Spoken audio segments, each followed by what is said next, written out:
Now, by merging the real world and the virtual world through the concept of digital twins, the Web3 metaverse offers incredible potential for global reach. Now, for anyone who may not be familiar with the concept of digital twins, don't worry, because by my own admission, I had absolutely no idea what it was, and I had to look it up myself. But what it boils down to is this: a digital representation of a physical object, person, or even process that helps to simulate real situations and their possible outcomes. So for example, physical boundaries may not even be an issue any longer by creating virtual replicas of objects, products, or even places.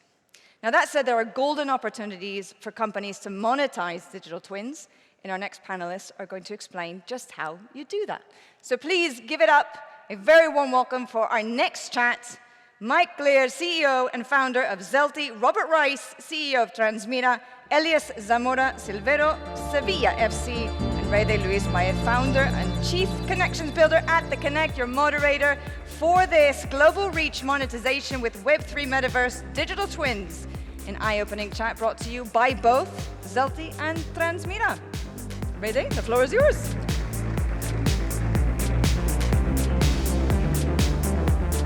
Thank you to all of you that came back from lunch for this fascinating talk. So I really appreciate it. And we promise that we won't bore you with more technicalities. But the topic today is very interesting because, as probably you all know, we come from two bad years of bad rep for anything around Web3.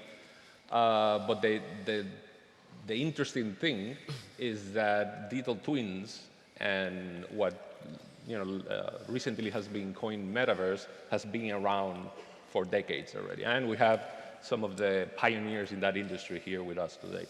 So actually, and to be able to pick off on Sembra's comment in terms of what is a digital twin, what I wanted to throw, the first question actually for our panelists is actually to be able to define with not much of a technical jargon, but actually in terms of practicality, what a digital twin is, and more especially what it could be used for, because there are many applications. So that's the first question, and probably we can start with Michal to actually be able to define his own view, his company experience. No, I would love to share this question to Robert. He's the industry giant. He's the inventor of the digital twin metaverse. So Robert, go for it.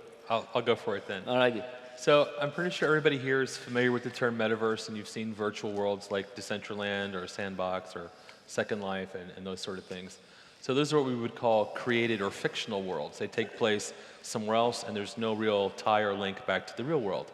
It's fun, it's interesting, and it's kind of cool, but it lacks a lot of utility, it lacks context, it lacks relevance, and it's really hard trying to do things in those sort of fictional environments that have a practical real-world application. So we've come up with a different approach, what we call digital twins, where we create a one-to-one copy or simulation of the real world, like this, the event hall, a stadium, an arena, a mall, or whatever, any kind of those buildings are. So it's full 3D, it's fully interactive, and it's to scale, and it's mostly photorealistic, so you feel like you're actually there moving around and exploring it. And when we have a digital twin of a building or a facility, and then we place that in the context of a larger city or an area, so I can go visit Sevilla, I can visit London, I can visit New York City or whatever, that starts to create kind of a basic platform where we can start tying in local businesses, we can tie into things that have cultural impact or whatever, so these become way more real and interesting to people, and then we can start layering in things for monetization and commerce and engagement and marketing that you can't quite do if you're just doing some type of minimal presence in a fictional, sort of a cartoony environment. Yeah, well, it's interesting, and you mentioned something that is key, I guess, and I'll yield to Elias to actually be able to explain the reality of day-to-day football organization or sports property operation, which is the monetization component. So any investment, theoretically, needs to be attached to a return on that investment. Technology usually, in sports, it's not top of the priority, I would say, when you talk about investments, but how do you make sure that from the design process, you as an organization like Sevilla, which is actually at the forefront of digital transformation, can make sure that a digital twin investment can be properly used and monetized? Yep. So I think that to give you a little bit of context, how the football industry has evolved in terms of technology or in terms of data collection in the last, let us say, 10, 15 years. And it was very important from the very beginning, the generation of content. So it has everything began through the generation of content. So you generate a lot of content, you generate a lot of content. In a given moment, it was very important that the people react to the content. So to generate engagement. Okay, you generate engagement for the sake of engagement. This was the problem. And then the next step was to identify who is generating the engagement. And just a priori for the sake of identification, because the technology and the impact of the technology, apart from the technology in the game, but also the technology in the game, was measured indirectly. The impact of technology was always in sport or in football, indirect. So, for example, in Sevilla FC, we are doing many things about in scouting, technology in scouting. So you just hope that the guys that you have scouted through data perform well and help to win. You cannot measure how much they help. You just hope that they help indirectly.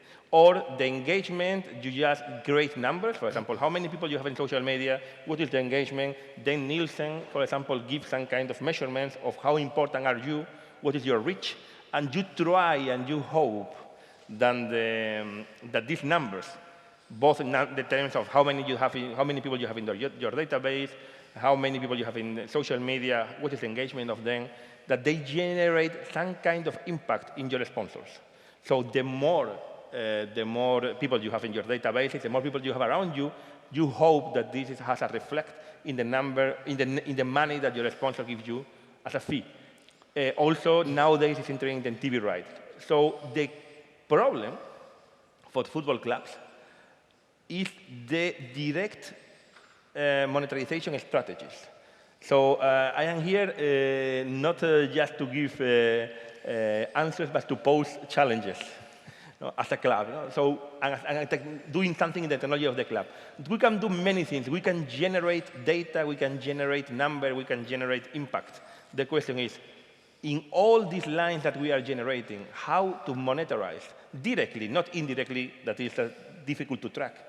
So this is the problem. The problem is the monetization in the different fields, and in this case, when we jump into the metaverse, and the metaverse just with as a digital twin of our club, how to monetize is not trivial, because there you have data collection, you have fan engagement, you have even potentially NFTs, but you face in the metaverse exactly the same problem as you are facing in the real life, in the real universe.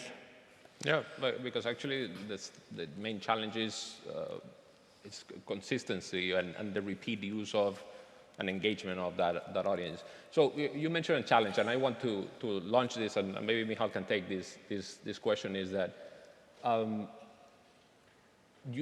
when you talk about the challenges of engaging your people, you have different, let's say, layers to that. So in your stadium, you can host so many people.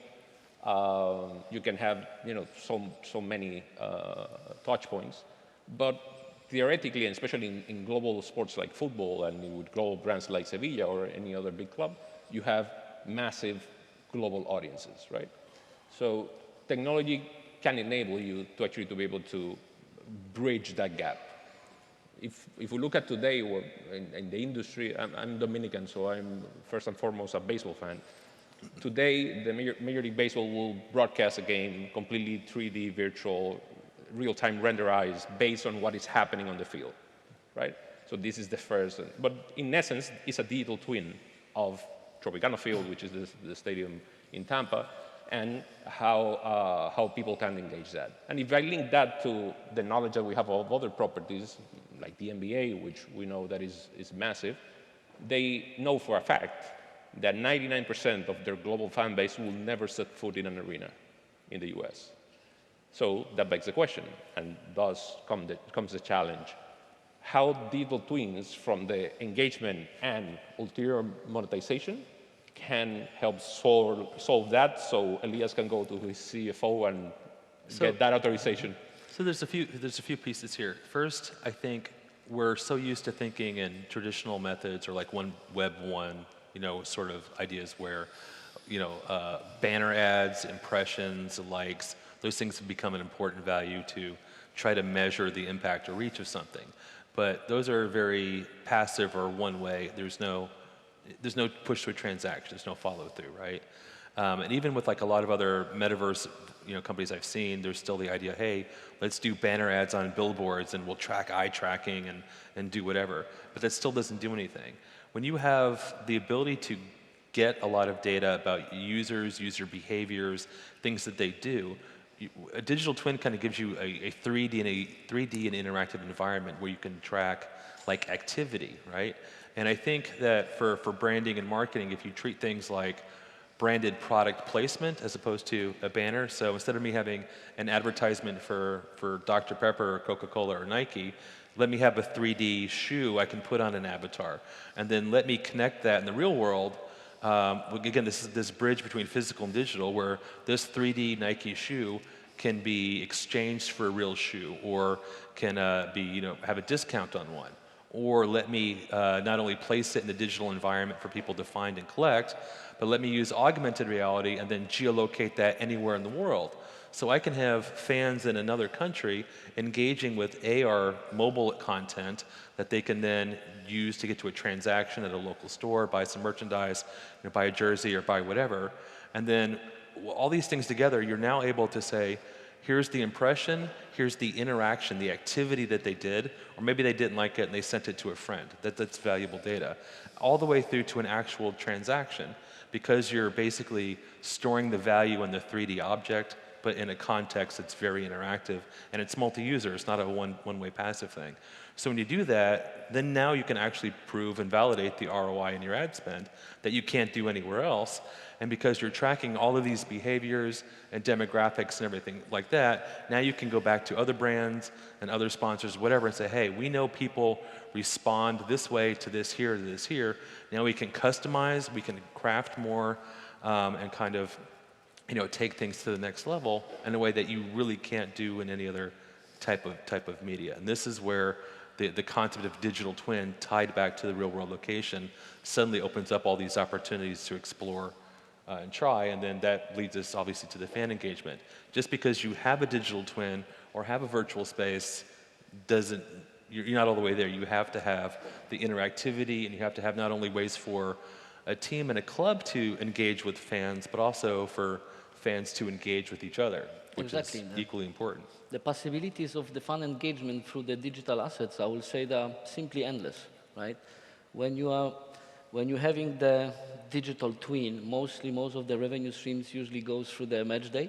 So here opens I will say, the possibilities to engage the fans 24/7, 365 days a year through that technology. It's like the Robert said, whenever you have I will say, you simply can double down the fan engagement, at least, right?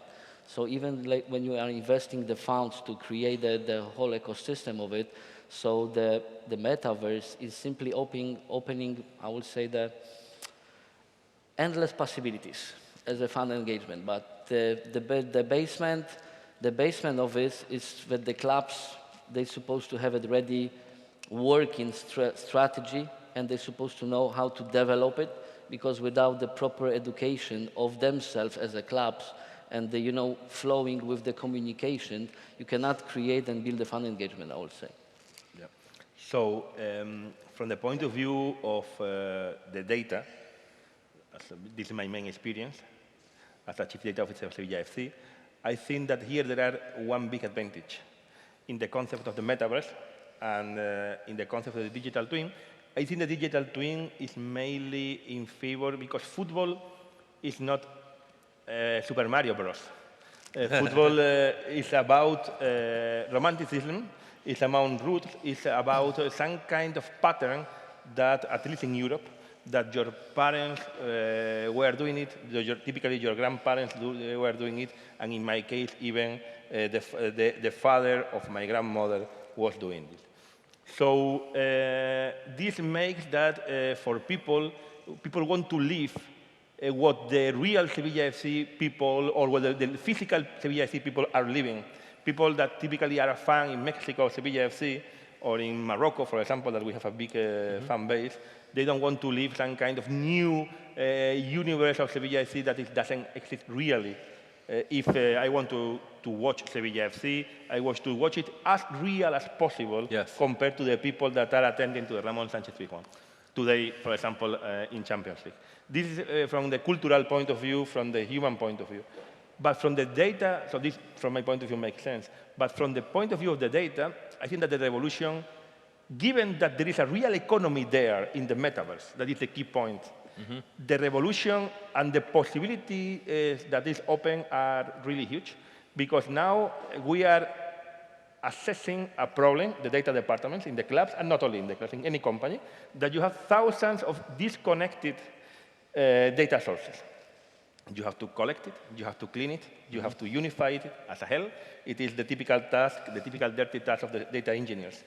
But if you have a single source of data, that is the metaverse, every guy, you have an ID, every guy, everything that he is doing, you have a well-developed map of events that you can perfectly, after that, convert it into value.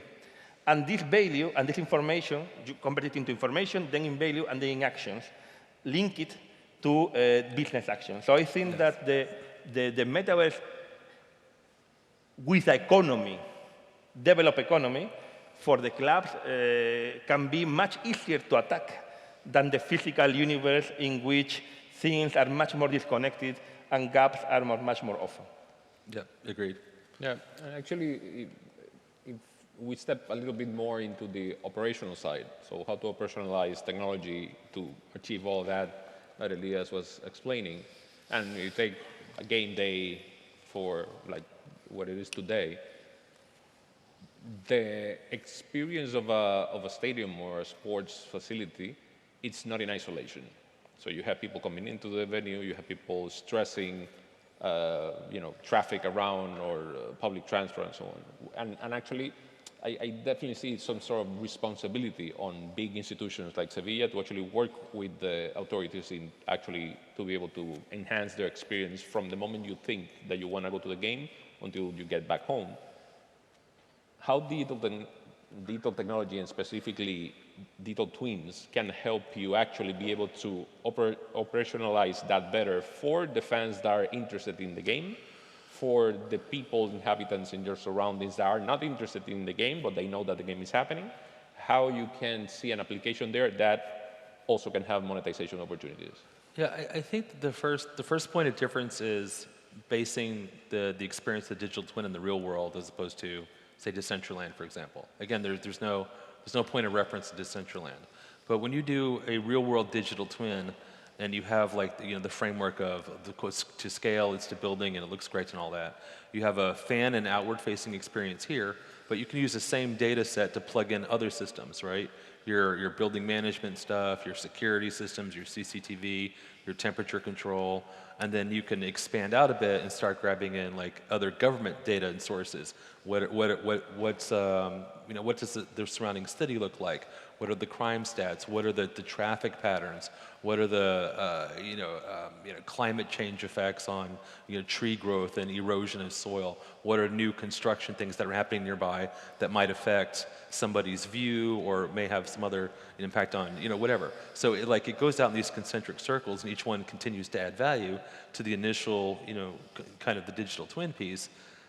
But without that ability to do a digital twin of a whole city beyond just the one thing, or you're just limiting it to we do our little thing next to Snoop Dogg's Weed Palace in Decentraland, you can't have any of all this, and you can't have that real world value and utility.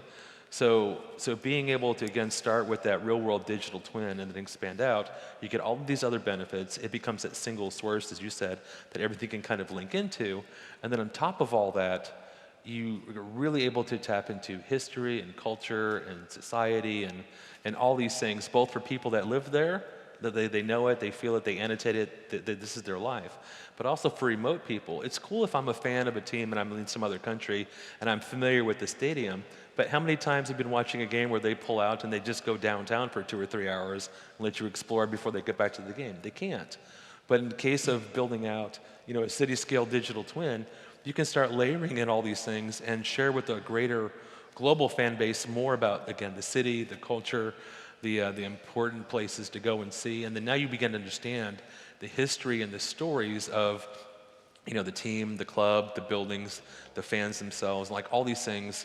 Suddenly, it's just a game changer, I think, and it adds way more value and a bit of a human touch to. And I think that you although it's cannot digital. just engage the people who attend the stadium, but all of the other, people who lives in the city during the game. So same like, imagine that you are, let's say, in different cities, sending the avatar, which can, interact with the physical people, during the game, or just you simply going to the virtual museum, and right after, you're just going for a game. Yeah, It's creating, I'm sorry, Robert, it's creating the huge opportunity even for a club, for the cities. A lot of the cities, they are, purely connect with the clubs. So it can be pure impact of the tourist impact to the city. Let's imagine that before the Sevilla game, let's say the, couple 100,000 of avatars can go and visit a virtual museum and they can spend couple euros for buying the ticket over there, something like that. And then afterwards they can really have a fun engagement for the game. So it's like a mutual synergy between the cities, the stadiums, and like I said, with simply endless possibilities. So not only does that help you engage with your current fans, but it helps you find new ones, right? And you're not limited to game day or game season. You have a whole entire year where the team, the stadium, the club, the city, the populace can be engaging other people worldwide. And when you kind of approach the tech like we do, because we have some cool, sexy tech, not only can you have remote people experiencing, but all the people that are local, they have all the mobile and the augmented reality stuff, but they can interact with those fans worldwide that are coming into the digital twin, and kind of like a bridge or a crossover. And this, this helps everywhere. It's like during, I would just simply would love to add in the conclusion, during even the away games, when your club is going, let's say the Sevilla goes to Madrid, you can create some kind of play-to-win games or whatever, some kind of any other fun engagement in your already working, a digital twin in Sevilla. So it already creates the revenue streams for the clubs and possibilities to engage, get the funds for being, much closer 24/7 with the favorite club. Apart from the possibilities of just attracting new people that are not local to an environment very close to the city or very close to the club itself, I think that another possibility that is very attached to classical engineering applications is the simulations. Yes. The situation is that typically, because first of all, not the identification of the clubs. So a football club is something very complex. There are many different business lines, many different activities. It's like a monster that is not always under control. And as I said before, the data sources are not unified. You don't have data for everything, and when you have it, you don't know how to put it together. The question is that if you have a digital twin of Sevilla FC, for example, and you can simulate different, because you have a stadium that is the stadium of Sevilla FC, you can simulate different scenarios a priori that is important for the club. Mm-hmm. You can carry out a stress test on match days, for example, that are typically not possible for the club because we don't have any kind of entity or digital entity that allow us to put things, for example, to put 45,000 guys that want to enter 5 minutes before the match, what is going to happen, or to have some kind of, what happens if during a match the temperature is plus 50 degrees, are you going to have enough places, you have to open the doors, what happens, no? This is also a possibility in terms of security and facility management, or match day management, that can be positive for the club. Yeah, absolutely. And actually, listening to all three of you and thinking commercially, which is my bread and butter actually, why stop on engaging with the existing fan base and capturing new fans? Why not engaging with the ones that you know that will never be fans? And I'm thinking that if I'm not a fan of Sevilla or a fan of football, but I know that there's a game around the Pizjuan area, and then there's some, I would say, clash with the daily life experience in terms of traffic, there's no parking places, there's whatever. What if Sevilla FC sends me a discount so I can go to a cinema or a restaurant on the other side of the city when they are not stressing the area and just enjoy a meal, a movie, or a concert with a sponsor of theirs that, then they can cater pretty much to everyone in the city. This is the interesting thing about being able to place or geolocate content, right? Especially, it's kind of like Pokemon Go for brands to a degree. You can take that branded 3D Nike or maybe Starbucks coffee cup, and you can tell people, hey, there's content here, go get it. And then when they get it, you say, you have to go over here to redeem it or use it. So not only do you get more data, but you're now able to kind of divert and control traffic of certain, maybe you want, like you said, non-fans. Well, non-fans, we're having an event over here, here's content here, go over here and do it and enjoy it. And then for other fans, you want over here, here, and here, even down to the granularity of, hey, the vendor down over on the left has run out of hot dogs. The one all the other side has got a whole bunch. So let's let people know, hey guys, there's something, go out there, go get it, and then move traffic that way. So it's a very subtle way to engage people. Again, you're ending up in more transactions still, but now you're able to kind of sway and influence. But the data helps back all that in terms of your customizing and your targeting, what will work, what will get people to move and act and behave. And ultimately, they're having a good time, they're getting discounts, they're saving money, and you're giving them what they want and engaging them. And I think that's one of the big wins here.